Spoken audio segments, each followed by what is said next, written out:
आइए दोस्तों, आज हम देखते हैं वर्ल्ड हिस्ट्री, विश्व इतिहास। इसके बारे में क्या पढ़ेंगे? यूरोपियन राज्य प्रणाली। इसमें टॉपिक क्या होगा? यूरोपियन राज्य प्रणाली में नेपोलियन बोनापार्ट का वाटरलू के मैदान में पराजय के बाद क्या हुआ था, क्या नहीं। ठीक ना। यूरोप के चार शक्तियों के बीच, जैसे जो पर्सा, इंग्लैंड, रूस और ऑस्ट्रिया की राजधानी कहाँ है? ऑस्ट्रिया की वियना में है। वियना कांग्रेस 1814 से 1815 में आयोजित की गई थी। और इसमें यूरोपियन राज्य प्रणाली में सबसे अगर कोई चीज महत्वपूर्ण अगर हम देखेंगे तो क्या होगा? वियना कांग्रेस। और वियना कांग्रेस और एक क्या है? वैधता के सिद्धांत पे ही यूरोपियन राज्य प्रणाली आधारित है पूरी। अगर वैधता का सिद्धांत के बारे में आप लोगों को अगर सही नॉलेज हो गया, अगर इसको आप लोग जान गए, सही से समझ गए इस चीज को, तो उसके बाद आप लोगों को यूरोपियन राज्य प्रणाली अगर क्वेश्चन पूछ दे रहा है तो लिख के आने में कोई आप लोगों को कॉम्प्लिकेशन, कोई दिक्कत, कोई परेशानी, कोई कठिनाई नहीं होगी। आइए हम क्या देखते हैं। वियना कांग्रेस में 1814 से 1815 में क्या हुआ था? आयोजित की गई थी। ऑस्ट्रिया की राजधानी वियना में चार बड़े राष्ट्रों ने नेपोलियन बोनापार्ट को हराने में अहम भूमिका निभाने में अपना योगदान दिया था। नेपोलियन बोनापार्ट के विधियों ने युद्धों को यूरोपियन को एक कुआं में ढकेल दिया था, जहां तक अशांति फैल चुकी थी। जनमानस पूरी तरह से अव्यवस्थित हो चुका था। ऐसी परिस्थिति इन चार देशों ने ऑस्ट्रिया की राजधानी वियना में एक कांग्रेस का आयोजन किया, जो इतिहास में वियना कांग्रेस के नाम से जानी जाती है। और मूलतः इस वियना कांग्रेस का उद्देश्य क्या था? लंबे समय तक यूरोप में शांति बहाल करके रखना या शांति स्थापित करना, फ्रांस की शक्ति को नियंत्रित करना। फ्रांस की क्रांति के समय जिन जिन राष्ट्रों के अंदर जो राजवंश उस समय स्थापित थे, उन राजवंशों को पुनः स्थापित करना था। इससे क्या बोला जाता है? हम लोग वैधता के सिद्धांत को अमली जामा पहनाया हम बोलते हैं। जो निम्न प्रकार के वैधता का सिद्धांत है, शक्ति संतुलन का सिद्धांत है, पुरस्कार एवं दंड का सिद्धांत है। ये तीन सिद्धांत है, आप लोग तीन सिद्धांत याद रखिएगा। वैधता का सिद्धांत क्या है? उन राजवंशों से है जो फ्रांस की क्रांति से पहले यूरोप के विभिन्न हिस्सों में अपने अस्तित्व में रह रहे थे, परंतु नेपोलियन बोनापार्ट के फौजियों ने जिस राजवंश को खत्म कर दिया, उस राजवंश को पुनः प्रतिस्थापित की गई थी। यह चारों राष्ट्र प्रतिबद्ध थे। ऑस्ट्रिया के चांसलर उस समय क्लीमवंश मेटरनिक थे। 1815 से 1848 तक इस काल के मेटरनिक युग कहा जाता है। जब हम 1815 से 1848 का यूज देखते हैं, 1845, ये जो युग देखेंगे हम, मेटरनिक का युग था।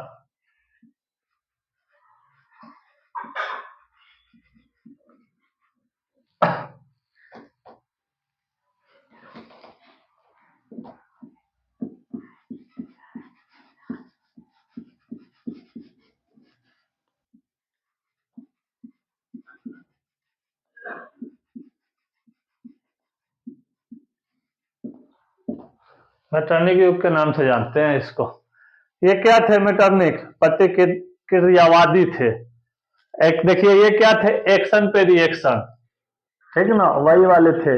और इन्होंने क्या किया था पता है आप लोगों को? उन्होंने जो है ना, पोप को, पॉपुलर स्टेट जो इटली में जो पोप लोग थे, उनको ये पवित्र कांग्रेस इटली के जो एकीकरण, जर्मनी का एकीकरण देखिएगा ना, वियना कांग्रेस के कंसल्ट ऑफ यूरोप में इनका काफी जो है ना योगदान रहा है इनका, ठीक ना। और ये पोप लोगों को क्या दिलवाए थे वहां पे? क्या दिलवाए थे पता है आप लोगों को?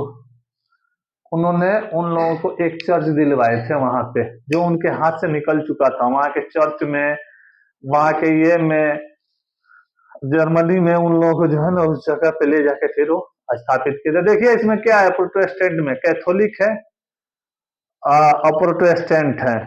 ये दो ईसाई में दो जो है ना, दो इनमें दो जैसे एक क्रांति कहाँ कहाँ आती है? जहां दो वर्ष संघर्ष करता है, ठीक ना, एक निम्न वर्ग, एक अपर वर्ग। उसी तरह एक विचारधारा है इंसान कुछ थोड़ी होता है, इंसान कुछ नहीं होता है, सब विचारधारा होता है। देखिए, हर पार्टी के मैनिफेस्टो अलग होती है, हर पार्टी की विचारधारा होती है। इंसान तो वही दो हाथ दो पैर वाला है, काम क्या करता है, विचारधारा काम करता है। तो नेपोलियन बोनापार्ट के गतिशील क्षेत्रीय विजयों ने यूरोप के राजनीतिक मानचित्रों को बदलने के साथ साथ शक्ति संतुलन को पूर्ण रूप से भंग कर दिया था। अपने विजित क्षेत्रों पर उसने छोटे छोटे राज्यों का निर्माण किया था और अपने रिश्तेदारों को उसने वहां का राजगद्दी सौंपी थी और उन्हें सिंहासन पर बैठाया। जैसे जोसेफ बोनापार्ट उसका भाई था, छोटा भाई लुई बोनापार्ट, जेरम बोनापार्ट, इन भाइयों को उसने कम से कम स्पेन, हॉलैंड, वेस्टफेलिया इन राज्यों को जो है ना राजनैतिक गद्दी पर बैठाया और राजनीतिक जो है ना सिंहासन पे बैठा दिया और ला के आगे उन लोगों को राजगद्दी सौंप दिया। उनके सौतेले पुत्र यूजीन को इटली क्षेत्र का गवर्नर एवं अपने जीजा जैकलिन मायूरा को उन्होंने नेपोलियन का शासक बना दिया। इन राज्यों में स्थायित्व का अभाव था, निर्मित शासक थे, शासक वर्ग था और ये क्या थे, अवसरवादी वर्ग थे जिसमें शासन का कोई अनुभव नहीं था। देखिए, कोई ज्ञान नहीं हो उसको राजगद्दी पर बैठा दीजिएगा तो सत्ता भी हाथ से जाएगी, इकोनॉमिक भी हाथ से जाएगी, राजपट भी हाथ से जाएगा, इकोनॉमिक भी खराब होगी, दुर्दशा भी खराब होगा और इंफ्रास्ट्रक्चर भी बर्बाद होगा, हर चीज खराब होगा। समझ रहे हैं? तो देखिए, हथियार उसी के हाथ में पकड़ाइए जो सही जगह सही समय चलाने का जो जानता हो, उसी के हाथ में सही हथियार पकड़ाइए ताकि सही समय पे सही काम करे। नहीं तो चलिए आगे देखते हैं। वही इनके जो था ना, कोई इन लोगों का कोई एक्सपीरियंस नहीं था, कोई ज्ञान नहीं था, ये पढ़े लिखे नहीं थे ज्यादा, उनको राज सत्ता कैसे चलानी चाहिए नहीं चलानी चाहिए उन लोगों का नहीं था। तो वो क्या थे, वो अवसरवादी वर्ग के लोग थे, जैसा अवसर मिला उधर ही घूम गए वो लोग। तो वही हाल होता है। नेपोलियन के प्रति पूर्ण रूप से निष्ठावान ये लोग नहीं थे। मयूरा जो रिश्ते में नेपोलियन बोनापार्ट का जीजा लगता था, ठीक ना, वो नेपोलियन के विरुद्ध ऑस्ट्रिया का साथ दिया था। देखिए, घर का यदि लंका ढाए, वही वाली बात हो गई। जब अपना अपना जब आपके अंदर का आदमी जब आपसे खिलाफ होगा ना तो फिर आप कहीं का नहीं रहिएगा। वही हाल नेपोलियन के साथ हो गया था और नेपोलियस में अपनी स्थिति बनाए रखना चाहता था। बनरेड जिसको सुविधा सेवा के बदले में उसने स्वीडन का शासक बनाया गया था, बाद में नेपोलियन का क्या हुआ था, शत्रु बन गया था, नेपोलियन का शत्रु।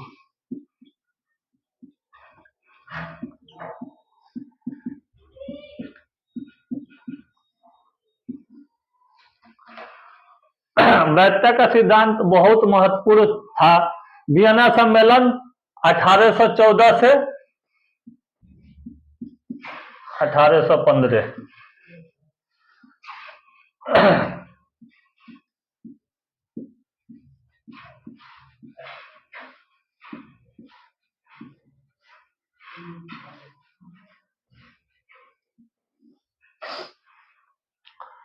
आइए देखिए आप लोग, इस व्यवस्था में यूरोप के कूटनीतिक नेपोलियन के संघर्ष के चार महत्वपूर्ण भूमिका निभाए। रूस, ऑस्ट्रिया, पर्सा, पोलैंड के बीच आपस में महत्वपूर्ण संबंध थे। वियना सम्मेलन ये हुआ था आप लोगों 1814-15 में, और नेपोलियन बोनापार्ट को पराजित करने वाले इंग्लैंड, रूस, पर्सा और ऑस्ट्रिया यही चारों थे। इंग्लैंड का विदेश मंत्री लॉर्ड कैसलरे जो थे, क्या थे ये वो ऑस्ट्रिया के विदेश मंत्री चांसलर क्लेमेंटस मेंजल्स मेटरनिक का सहयोग प्राप्त था और लॉर्ड कैसलर ने 1812 से 1822 तक चांसलर मेटरनिक के साथ मिलकर यूरोप में कूटनीतिक पुनर्निर्माण, जो पीछे का चला गया वो लौट के कभी नहीं आएगा, लेकिन जो आगे है उसे संभाला जाए। समझ गए आप लोग? मैं अपना महत्वपूर्ण योगदान दिया था। आने वाले वक्त में जो है ना, जैसा आप कर्म कीजिएगा वैसा भरम कीजिएगा, ये चीज है। समझ गए आप?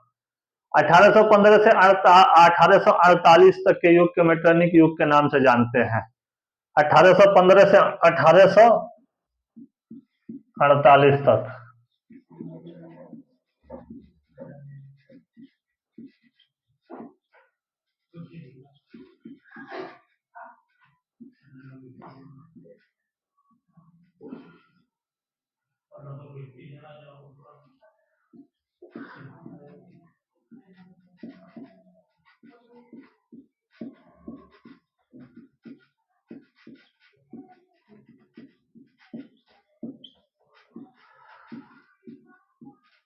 जिस तरह औद्योगिक क्रांति को जिस तरह 1830 में जिस तरह लोग रिवोल्यूशन के नाम से, इंडस्ट्रियल रिवोल्यूशन के नाम से जानते हैं ना, उस तरह वर्ल्ड हिस्ट्री में आइएगा ना तो 1815 से 1848 तक मेटरनिक युग के नाम से जाना जाता है। ठीक ना। जिस तरह 1813 का चार्टर एक्ट अधिनियम आया था ना, तो लोग बोलते हैं ना 1813 का चार्टर एक्ट अधिनियम, उसी तरह जिस तरह हम लोग इसको जानते हैं उस तरह इसको भी जानते हैं। इस तरह आप लोग भी जानिए, ठीक ना। समझ गए आप लोग, समझते रहिए, आगे चलिए, पढ़ते रहिए, आगे बढ़ते रहिए। संधि पर हस्ताक्षर हुए थे तथा इस संधि के द्वारा फ्रांस पर लगाई गई शर्त तथा संधि के द्वारा फ्रांस पर लगाई गई शर्त क्या था? यूरोप के शक्ति का पुनः निर्णय पर क्या हुआ था? एक सहमति प्रदान कर दी गई थी। नेपोलियन का खतरा अभी भी बना हुआ था। देखिए नेपोलियन बोनापार्ट वो था ना कि नेपोलियन बोनापार्ट की मैं कहानी बताता हूँ। एक नदी थी, इसकी 7 स्ट्रीम थी, एक ही नदी में 7 धारा बहती थी, जानते हैं आप लोग। और एक धारा जो है ना, एक धारा ऐसे चल रही है, एक धारा ऐसे चल रही है, एक धारा ऐसे एक मतलब ऐसे चढ़ाव उतार में था। उस नदी को कोई पार नहीं किया था। लेकिन नेपोलियन जब अपने जो है ना सेना के साथ जो है ना सेनापति बन के जा रहा था तो बोला कि ये नदी थोड़ी है, तो आगे वाली नदी है, बुर्बक लोग, चल ये निकलते हैं हम लोग। जब नेपोलियन लेके निकल गया अपने सेना को तो बोले अरे ये वही नदियां है ना जिसको हम बोल रहे थे, तुम लोग डर रहे थे, ये वही नदियां है जिसको निकल गए। तो देखिए सबसे बड़ा चीज क्या होता है, एक माइंड में भय होता है। अरे हम पढ़ रहे हैं, लिख रहे हैं, नहीं होगा, पढ़ के क्या करेंगे, छोड़िए, पढ़ना बेकार है। तो ऐसा नहीं है, आप लोग पढ़िएगा तो जरूर सफल होइएगा, नहीं पढ़िएगा तो कहाँ से सफल होइएगा। चलिए आइए आगे चलते हैं, देखते हैं क्या है। नेपोलियन का खतरा तो खैर था ही, और यूरोप में शक्ति संतुलन बनाए रखने का, एकता और सहयोग बनाए रखना। पेरिस की प्रथम संधि से फ्रांस के सीमाओं का आधार 1792 तक क्षेत्रीय विजयों को निश्चित किया गया था तथा यूरोप के अन्य क्षेत्रों को पुनर्व्यवस्था के लिए वियना के स्थान पर महान शक्तियों के सम्मेलन बनाए गए थे। वियना सम्मेलन से पूर्व महाशक्तियों के बनाए रखने का एक शर्त एक क्या था?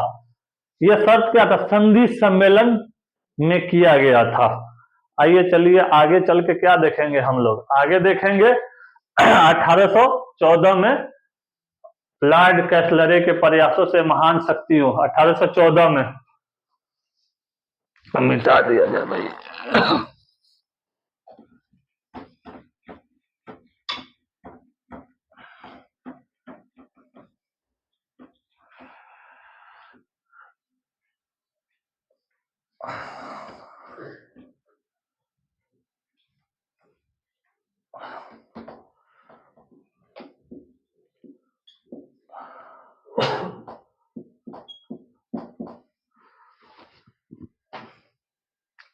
अठारह सौ 14 में लॉर्ड कैसलरे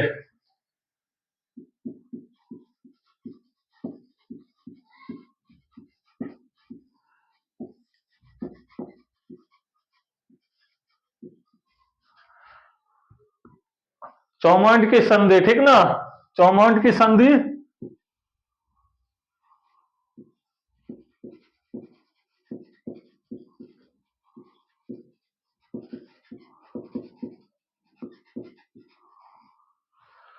चौमोंट की संधि के प्रयासों से महान शक्तियां इंग्लैंड, ऑस्ट्रिया, पर्सा, रूस के बीच चौमोंट की संधि पर क्या हुए थे? एक सिग्नेचर हुआ था। ये संधि पे क्या हुआ था? एक सिग्नेचर हुआ था। इसको क्या बोलते हैं? हस्ताक्षर हिंदी में। किसके द्वारा सिग्नेचर होता है? वहां का जो गवर्नर होगा ना वह किया होगा।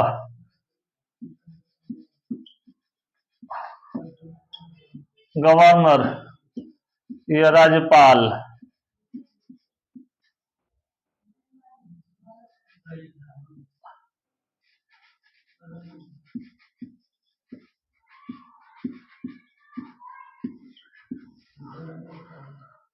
समझ गए आप लोग?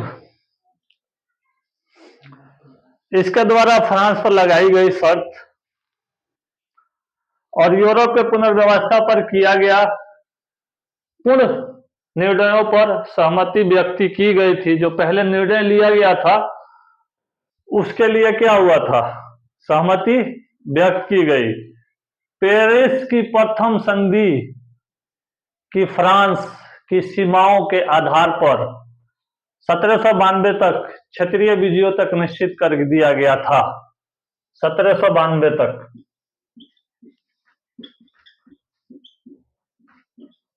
क्षेत्रीय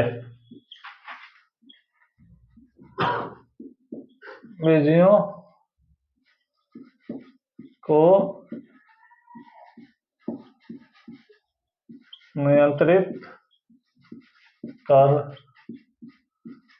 दिया गया था।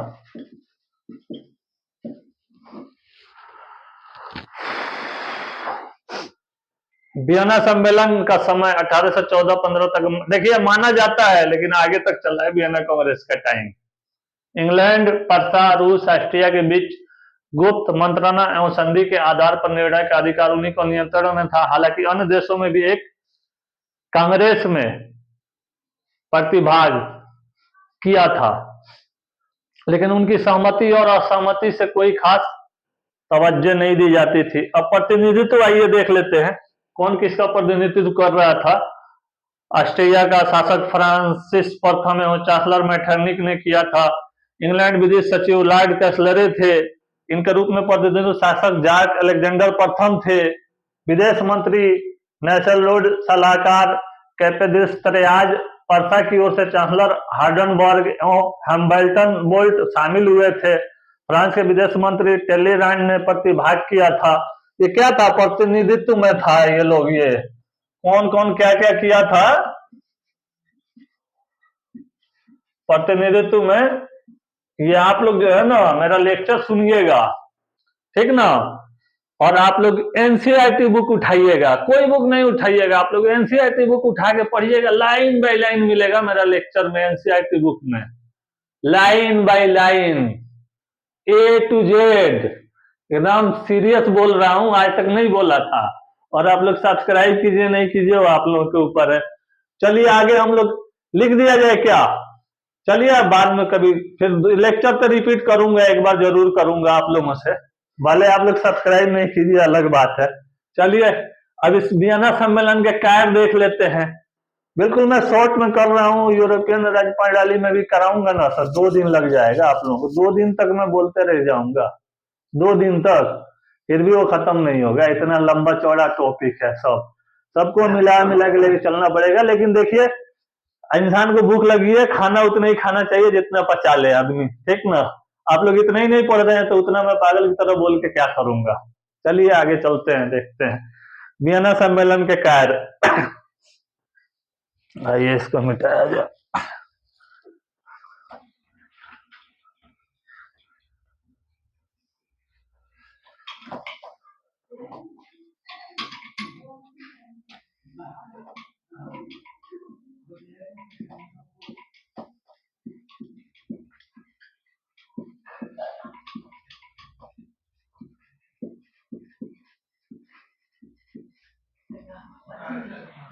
वियना सम्मेलन के कार्य में आइए देखते हैं। शक्तियों की समिति यूरोप के राजनीतिक भविष्य को निर्धारित करने में व्यस्त हो गई थी। फ्रांस के संबंध में निर्णय लिया गया कि फ्रांस की शक्ति जो है ना नियंत्रित करना है और यूरोप में पूर्ण रूप से शक्ति संतुलन की प्रणाली को स्थापित करना होता है। मतलब देखिए शक्ति अगर अनबैलेंस हो जाएगा ना तो ज्यादा दिक्कत हो जाएगी, ये मान के चलिए। किसी के पास बहुत ज्यादा पैसा हो जाना और उसके एक बगल के घर में गरीब का बस जाना, वो कभी रास नहीं आएगा, याद रखिएगा, समझ गए ना आप लोग। वही वाली यहाँ से एक है ना, देखिए इंसान वो भी है और इंसान ये भी है, लेकिन एक सोच है, जिसका सोच जैसा होगा वैसा होगा, ये चीज है। किसी गरीब के साथ अन्याय हो, अगर आपको गुस्सा आ जाए तो आपके अंदर जमीर जिंदा है। अगर गुस्सा नहीं आ रहा है, आप उसमें सहभागी बन रहे हैं, गरीब तो कोई दबा रहा है, आप भी मिलकर अमीर के साथ दबाइए, तो ये अन्याय है, ठीक ना। चलिए आइए आगे चलते हैं, देखते हैं। 1815 में नेपोलियन की वाटरलू के युद्ध में निर्णायक हार के पश्चात पेरिस के द्वितीय संधि हुई थी। 1815 में वाटरलू की, 1815 में वाटरलू की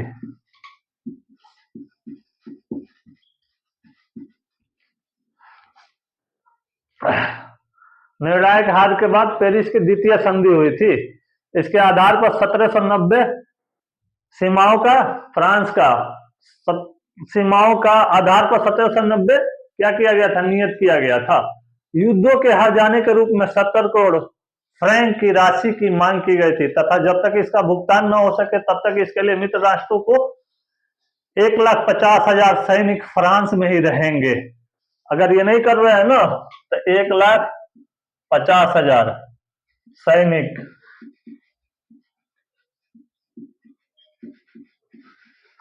फ्रांस में ही रहेंगे। अगर हर्जाना नहीं दिया 70 करोड़ फ्रैंक की राशि।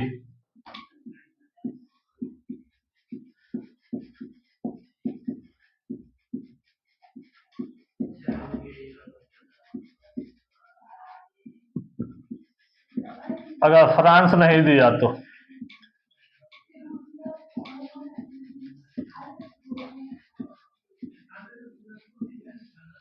समझ रहे हैं आप लोग। फ्रांस में बुर्बुआ वंश की पुनः स्थापना के विषय में निर्णय विजेताओं ने पेरिस की प्रथम संधि पर हस्ताक्षर से पूर्व ही ले लिया था। इस आधार पर लुई 18वें को फ्रांस का शासक बनाया गया। देखिए महान राजनीतिक परिपक्ष के बारे में क्या देखा जाए। पर्सा में क्या है, हादनबर्ग है पर्सा।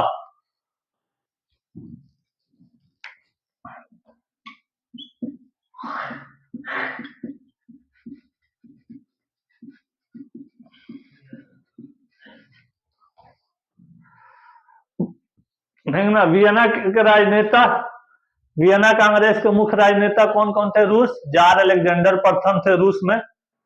रूस में कौन था? जार अलेक्जेंडर प्रथम, मतलब फर्स्ट थे ये वहां पे। और फ्रांस में टलेरा। ऑस्ट्रेलिया के चांसलर क्या थे? मेटरनिक थे। पर्सा के आपको बता ही दिया, हार्डनबर्ग। और ब्रिटेन के थे लॉर्ड कैसलरे थे। और रूस के जॉर्ज अलेक्जेंडर प्रथम, ये लोग थे वहां के, यही रहनुमा थे वहां के, यहाँ के कार्यकर्ता थे ये थे। तो उसके बाद से क्या था आप लोगों को, यूरोपियन राज प्रणाली का क्या था? वैधता का सिद्धांत। आइए थोड़ा सा हम देख लेते हैं। वैधता के सिद्धांत के अनुरूप स्पेन की जो गद्दी थी ना, वो बुर्बो वंश के राजकुमार को दे दी गई थी, स्पेन की गद्दी। और ग्रेट ब्रिटेन है वो रूस के प्रभाव के कारण फ्रांस के मध्य उनके साथ क्या हुआ था, सख्त व्यवहार नहीं किया गया था, ठीक ना। उनको लाइटली मतलब रखा गया था वहां पे। यूरोप के राजनीतिक मानचित्र की पुनर्व्यवस्था, शक्ति संतुलन स्थापित करने के लिए यह आवश्यक था कि नेपोलियन द्वारा विजित प्रदेशों को वितरण सूझबूझ से हो। देखिए चूंकि नेपोलियन से इन लोगों को डर था कि फिर कहीं दोबारा नेपोलियन बोनापार्ट है न हमला न कर दे। पोलैंड एवं शैक्षणिक के विभाजन से संबंधित समस्या, क्या समस्या? इसकी आलोचना में वियना संधि की आलोचना में जो है ना कम से कम 6 पॉइंट है। ये आप लोगों को कहिएगा तो बता दूं, चलिए बता दे रहा हूं। वियना संधि का औचित्य एक चीज हो गया ये। दूसरा हो गया आपको विभिन्न देशों की स्थिति पर इसका क्या होगा, इफेक्ट होगा, प्रभाव होगा। तीसरा में क्या आ जाएगा, मेटरनिक प्रणाली आ जाएगा। चौथा में आ जाएगा यूरोपीय संहिता आ जाएगा। चौथा में आ जाएगा आप लोगों, पांचवा में आ जाएगा 1815 की पवित्र संघ योजना आ जाएगा। छठा में आ जाएगा क्या, एक्स-लॉ शापेल सम्मेलन। सातवां में ट्रेपा सम्मेलन जो आ जाएगा। इस तरह आप लोग ट्रेपा लिखते हैं, देखिएगा क्या प है।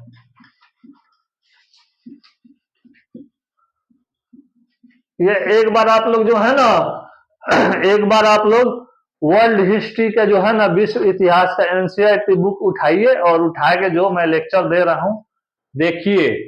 यूरोपियन राज्य प्रणाली में क्या क्या है नहीं है। वियना में बताया ना मैं, अभी वियना कांग्रेस के बारे में कम से कम आप लोगों को कम से कम 1 घंटा का, कहीं तो आधा घंटा का, 1 पौन घंटा का, 40 मिनट का एक लेक्चर होना अभी बाकी है।